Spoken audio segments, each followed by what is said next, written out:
ইতালির ঐতিহাসিক অ্যাম্পিথিয়েটার কলোজিয়ামের বাইরে ৩ শ্রমিকের ভাস্কর্য। বেলা বাড়ার সঙ্গে সঙ্গে গলে যাচ্ছে তাদের অবয়ব, শরীর থেকে ঝরে পড়ছে পানি। কারণ আর ৫টা সাধারণ উপকরণের বদলে এই ভাস্কর্য বানানো হয়েছে বরফ দিয়ে।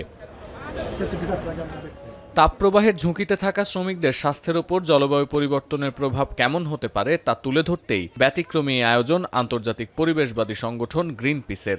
এমন একটি সময়ে এই উদ্যোগ নেওয়া হলো যখন তীব্র তাপপ্রবাহে ইউরোপবাসীর প্রাণ ওষ্ঠাগত।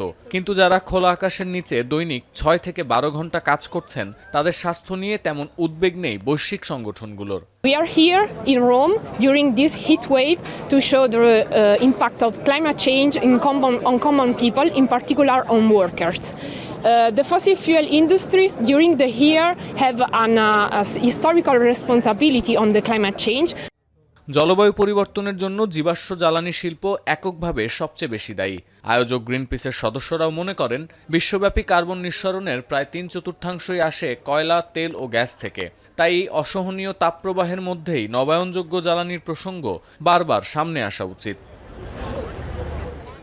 আবহাওয়া বিভাগের পূর্বাভাস, চলতি সপ্তাহে ইতালির রোমে তাপমাত্রা সর্বোচ্চ ৩৮ ডিগ্রিতে পৌঁছাতে পারে। ইউরোপীয় ট্রেড ইউনিয়নগুলোর তথ্যমতে তাপমাত্রা ৩০ ডিগ্রি ছাড়ালেই কর্মক্ষেত্রে দুর্ঘটনার ঝুঁকি ৫ থেকে ৭% বাড়ে, আর ৩৮ ডিগ্রি ছাড়িয়ে গেলে তা ১০ থেকে ১৫% পর্যন্ত বৃদ্ধি পায়। সতীর্থ কর্মকার, এখন বিশ্ব।